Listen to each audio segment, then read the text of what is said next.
अस्सलामु अलैकुम दोस्तों, उम्मीद है कि आप हजरात खैर आफियत से होंगे।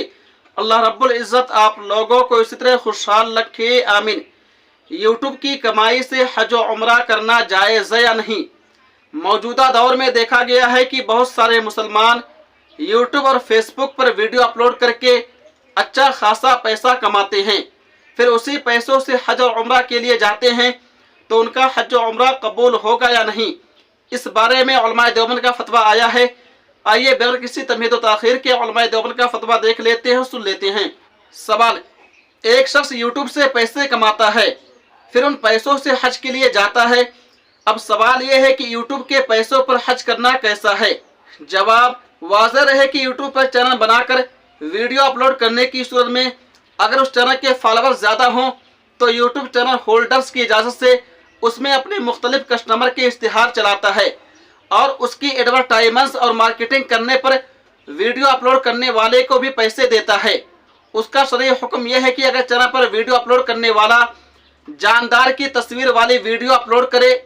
या उस वीडियो में जानदार की तस्वीर हो, या उस वीडियो में म्यूज़िक और मौसीकी हो, या इश्तिहार गैर शरई हो, या किसी भी गैर शरई शय का इश्तिहार हो, या उसके लिए कोई गैर शरई मुआहदा करना पड़ता हो, तो उसके ज़रिए पैसे कमाना जायज़ नहीं है। नीज़ हमारी मालूमात के मुताबिक अक्सर तौर पर यूट्यूब की तरफ से लगाए जाने वाले इश्तिहारात में मज़कूरा बाला खराबियाँ पाई जाती हैं, जिसकी तफसील ये है कि यूट्यूब इंतज़ामिया की जानिब से यूट्यूब चैनल बनाने वाले को फ़ीस की अदायगी के बाद इश्तिहारात बंद करने का तो इख्तियार दिया जाता है, लेकिन इश्तिहारात बंद करवाने की सूरत में कमाई नहीं हो सकती। अगर यूट्यूब के ज़रिए आमदन मकसूद हो तो उस पर लाजिमन इश्तिहारात खुलवाने पड़ते हैं, और इश्तिहारात चलाने के बाद उनमें दिखाए जाने वाले मनाजिर और उन मनाजिर के ज़रिए की जाने वाली किसी भी किस्म की तशहीर में यूट्यूब इंतज़ामिया की जानिब से चैनल वाले को यह इख्तियार हरगिज़ हासिल नहीं होता कि वह उनकी जांच पड़ताल करके उन्हें शरई दायरे कार में ला सके, क्योंकि यूट्यूब पर चैनल बनाते वक्त ही ये मुआहदा किया जाता है कि जब मखसूस मुद्दत में चैनल के सब्सक्राइबर्स मखसूस तादाद तक पहुँचेंगे तो यूट्यूब इंतज़ामिया उस चैनल पर मुख्तलिफ लोगों के इश्तिहारात चलाने की मजाज होगी, और चैनल बनाने वाला चैनल बनाते वक्त इस मुआहदे को तस्लीम करने पर मजबूर होता है, इल्ला यह कि इश्तिहारात बंद करने के लिए वो बाकायदा फ़ीस अदा करे और चैनल को कमर्शियल बुनियाद पर इस्तेमाल ना करे। लेकिन चैनल बनाते वक्त यूट्यूब इंतज़ामिया को जब इश्तिहारात चलाने की इजाज़त दी जाए तो उसके बाद वो लोकेशन या मुल्कों के हिसाब से मुख्तलिफ इश्तिहारात चलाते हैं।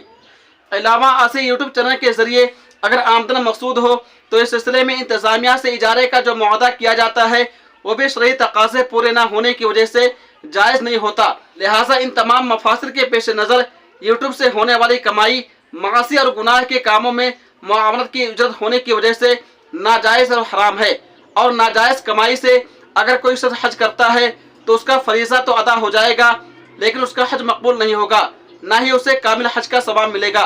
कुरान मजीद में फरमाने बारी ताला है, व तआवनु अलल बिर्रि वत्तक़वा वला तआवनु अलल इस्मि वल उद्वान वत्तक़ुल्लाह इन्नल्लाह शदीदुल इक़ाब। तर्जमा: और नेकी और तकवा में एक दूसरे की मदद करते रहो और गुनाहों ज़ाती में एक दूसरे की मदद न करो, और अल्लाह ताला से डरा करो, बिलाशुबा अल्लाह ताला सख्त सज़ा देने वाला है। फ़क़र वल्लाहु आलम। दारुल इफ्ता जामिया उलूम इस्लामिया, अल्लामा मोहम्मद यूसुफ बिन नूरी टाउन।